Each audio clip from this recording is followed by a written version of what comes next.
తెలుగు ప్రేక్షకులకు నమస్కారం. నేను మీ ప్రశాంత్ గొండియాల.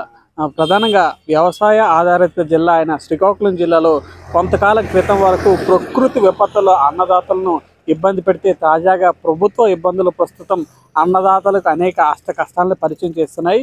ఎన్నో ఇబ్బందులు పడి అధిక పెట్టుబడులు పెట్టి ఈ సంవత్సరం జిల్లాలో పెద్ద ఎత్తున వరిని అయితే సాగు చేసి మంచి దిగుబడులు అయితే శ్రీకాకుళం జిల్లా అన్నదాతలు సాధించారు. అయితే ఈ నేపథ్యంలోనే ఆ ధాన్యం కొనుగోలు జరిగే క్రమంలో ఎన్నో రకాల ఇబ్బందులు పంట దగ్గరకు వచ్చినా కూడా ఇంతవరకు ఎక్కడ కూడా చెల్లింపులు జరగని పరిస్థితి ఉందని కొంతమంది రైతులు ఆవేదన చెందుతున్న పరిస్థితి ఉంది. ప్రస్తుతం మనం శ్రీకాకుళం రూరల్ మండలం గార మండలంలో ఉన్నాం.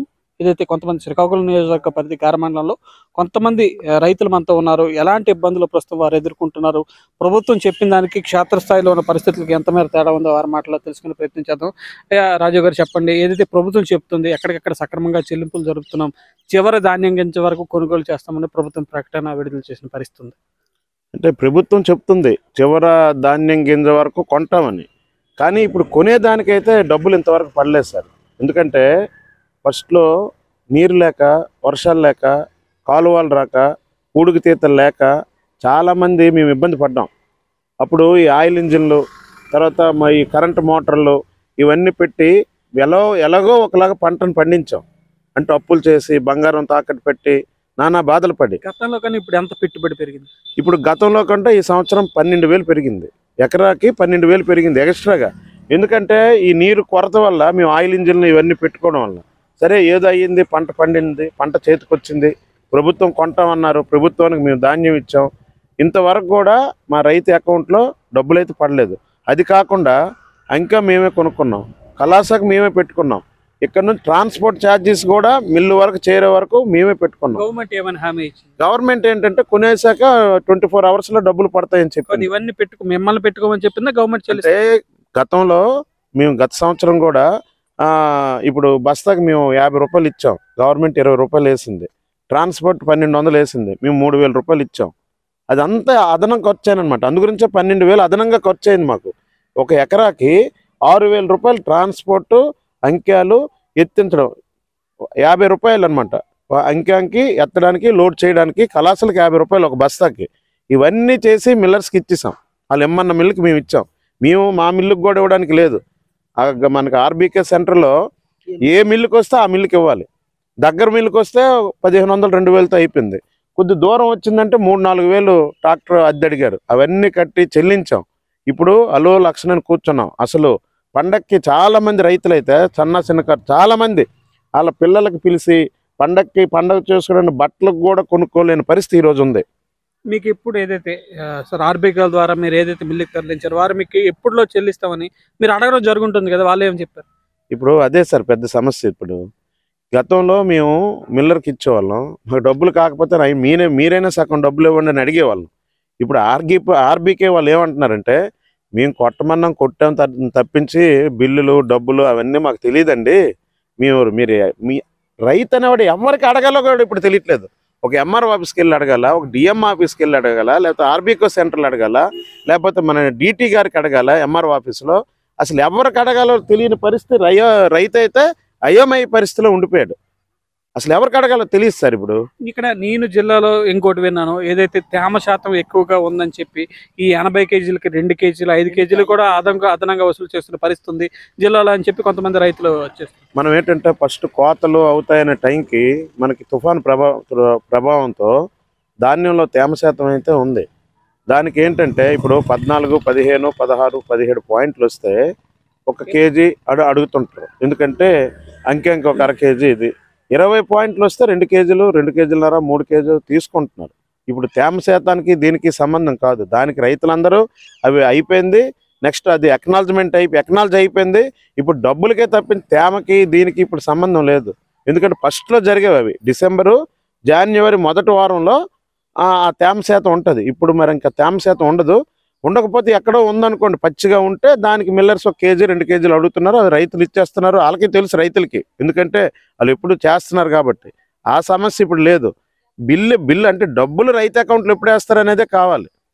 ఎవరికి అడిగినా ఏం తెలియదని చెప్తున్నారు ఎవరు కూడా. అదే అనమాట. ఈ పండగ ముందు ఏమైనా వేస్తే అది రైతులకు ఉపయోగపడుతుందని అంతే తప్పించి ఇంకేం కాదు. రైతుగా మీరు మీ కష్టాలు చెప్తున్నారు కానీ వైకాపా ప్రభుత్వం అధికారంలోకి వచ్చిన డే 1 నుంచి రైతుల కోసమే మా ప్రభుత్వం వచ్చింది. రైతు భరోసాని 13,000 ఇస్తున్నాం. రైతు భరోసా కేంద్రాలు ఏర్పాటు చేసి ఎరువులు కానీ విత్తనాలు కానీ మిగిలినవన్నింటినీ చేరువ చేసినాం. ఆ దిశగా ఈ 4 ఏళ్ళు పాలన అందించామని చెప్పి ఎక్కడికక్కడ మంత్రులు కూడా ప్రకటనలు చెప్తున్నారు. గార్లో కలెక్టర్ గారు గ్రీవెన్స్ పెట్టారు. మన జిల్లా కలెక్టర్ గారు గార్ మండలంలో జగనన్నకి చెప్దామనే ఏదో కార్యక్రమం, అది స్పందన. దాంట్లో మేము దీని మీద ఇప్పుడు మీరు ఏదైతే క్వశ్చన్ వేశారో దానిపైన మేము వెళ్ళి ఒక రిప్రజెంటేషన్ ఇచ్చాం. సార్ మీరు రైతు భరోసా కేంద్రాలు పెట్టారు, రైతు భరోసా కేంద్రాల్లో ఇప్పుడు సుడిదోమ వల్ల చాలామంది సాంబా అనే రకం పంట చాలా పాడైపోయింది. మేము రైతు భరోసా కేంద్రాలు పెట్టామని గొప్పగా చెప్పుకున్నారు, కానీ రైతు భరోసా కేంద్రం రైతుకు కావాల్సిన పురుగుల మందులు కానీ విత్తనాలు కానీ ఎరువులు కానీ సక్రమంగా లేవు, అసలు ఏంటి దీని పరిస్థితి అని అడిగాం మేము. ఇప్పుడు కూడా మన ఇక్కడ రెవెన్యూ మంత్రి గారు ధర్మాన ప్రసాద్ గారు నిన్ననే ఒక రైతు భరోసా కేంద్రాన్ని ఓపెన్ చేశారు. అంటే రైతుకు ఇప్పుడు దేశానికి వెన్నుముక, జై జవాన్ జై కిసాన్ అంటారు. అలాగే రైతు పండించే పంటే అందరూ తింటున్నారు, కానీ రైతుకి మద్దతు ధర అనేది లేదు. మద్దతు ధర ఉన్నా ఇప్పుడు డబ్బులు అనేవి లేవు. మరి ఎలా సార్ వీళ్ళు చెప్పుకుంటారు రైతు ప్రభుత్వం అని? ఇప్పుడు రైతు భరోసాల కేంద్రాలు పెట్టారు, అక్కడ ఎంతోమంది స్టాఫ్ని పెట్టారు, రైతుకి ఎప్పుడు డబ్బులు పడతాయని చెప్పని వాళ్ళు మరి ఎలాంటి రైతు భరోసా కేంద్రాలండి? అది నేను సూటుగా ప్రశ్నిస్తున్నాను. ఎందుకంటే రైతుకి కావాల్సిందే రైతు భరోసా కేంద్రం. ఇప్పుడు నేనున్నాను, నా డబ్బులు పడలేదు, ఎప్పుడు పడతాయంటే అది మాకు తెలియదు సార్. ఇంకోటి ఏం చేశారు తెలుసా, ప్రతిసారి ఇప్పుడు ఇంతకుముందు ఎప్పుడు తంబ అనేది పెట్టారు ఒకటి. రైతు అయిపోయి అంత ప్యాడీ అంతా ఇచ్చేసాక తంబ వేయాలి. ఆ తంబ వేస్తే డబ్బులు పడితే, తంబ అయిపోతే డబ్బులు పడవన్నారు. ఆ తంబ ఎవరికీ పడట్లేదు. ధాన్యం అయితే వెళ్ళిపోతున్నాయి, తంబ ఎవరికి పడట్లేదు. అది షాక్గా చూపించి కొంతమంది అంటే ఇప్పుడు 18వ తేదీ వరకు పడ్డాయి, రేపు ఒక 20-23వ తేదీ వరకు వేస్తారు, మిగతావి తంబ పడట్లేదు అని చెప్తారు. ఇది తెలివిగా తప్పించుకోవడానికి నేను అనుకుంటున్నాను. శ్రీకాకుళం జిల్లాలో ఏదైతే మిచోంగ్ తుఫాన్ మిగిలిన జిల్లాలకు ఎఫెక్ట్ తక్కువగానో కొద్దిగా గొప్ప శ్రీకాకుళం జిల్లాని హిట్ చేసిన పరిస్థితి, దానివల్ల ఇబ్బంది అయిన పరిస్థితి. మిచోంగ్ తుఫాన్ హెచ్చరికల నేపథ్యంలో అంతగా వారం ముందు నుంచి కోతలు చేసుకోండి అని చెప్పి వ్యవసాయ అధికారులు అప్పటి నుంచి చెప్తున్నారు. ఈ రోజు దాకా కూడా చాలా చోట్ల మిల్లులకు ఇంకా వెళ్తున్నాయి. ఈ రోజు దాకా దగ్గర నెల రోజుల నుంచి ఈ వ్యవహారం. దీనివల్ల ఎంత ఇబ్బంది పడుతున్నారు రైతులు. నెల రోజుల ముందే కోతలు చేశారు. అంటే అదే మిచోంగ్ తుఫాన్ కన్నా కొద్దిగా ముందే 10 రోజుల ముందే ఎవరికి అవకాశం ఉందో ఎవరిది పండింది వాళ్ళు ధాన్యం కోతలు చేశారు, మిల్లులకు తరలించి ప్రక్రియ చేస్తున్నారు. ఈ రోజు దాకా కూడా చెల్లింపులు జరగలేదు. ఎంతమందికి జరగలేదు, ఎవరికి ఒక్కరికైనా వచ్చిన పరిస్థితి ఉందో మీకు తెలిసి రైతు? అసలు యాక్చువల్గా ఏంటంటే గార్ మండలంలో అంతర్ పంటలు బాగా వేస్తారు సార్. సెకండ్ క్రాప్ అనేది మొక్కజొన్న, మిరప, ఇప్పుడు ఆర్ఎన్ఆర్ అని చెప్పి ఒక రకం సాంబా మసూరు, అవి ఎక్కువగా వేస్తారు సెకండ్ క్రాప్. ఇప్పుడు అయితే దానికి రైతులు ఏంటంటే పండిన పంటను వెంటనే కోసేసి తొందరగా కుప్పలు పెట్టి నూర్చేసి మిల్లులకి ఇద్దాం, ఈ పంటలోకి వెళ్ళిపోద్దాం అని చెప్పి ముందుగా ఇటుపక్క మా గార, కలింగపట్నం, ఈ ఒమరవెల్లి, కొర్ని, కొర్లం, తోనంగి, బొచ్చిపేట ఈ విలేజెస్ అన్నీ కూడా జల్లు వలస ఎక్కువ మొక్కజొన్న వేస్తారు. మొక్కజొన్న ఇప్పుడు సెకండ్ క్రాప్. దానివల్ల రైతులందరూ త్వరకటక్క పనిచేసేద్దాం, రెండో క్రాప్కి వెళ్ళిపోద్దామని ఎక్కువ మంది చేశారు. అప్పుడు ఈ తేమ శాతం ఇవన్నీ ఉండేవి. వాళ్ళకి కానీ ఇప్పుడు ఇంత సుమారు మా మండలానికి వచ్చి దగ్గర సుమారు 100 కోట్లు 200 కోట్లు ఇప్పుడు డబ్బులు రిలీజ్ చేయాలి మనం ఒక్క మండలం గార మండలానికి.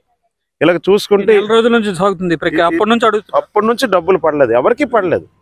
ఫస్ట్లో స్టార్టింగ్ ఎప్పుడు పడ్డాయి, జనవరి 10వ తేదీ 12వ తేదీలో, డిసెంబర్ 10వ 12వ తేదీలో ప్రొక్యూర్మెంట్ స్టార్ట్ అయింది. అక్కడ ఒక వారం రోజులు ఇప్పుడు ధాన్యం ఇస్తే రేపు తెల్లవారికి పడిపోయేవి.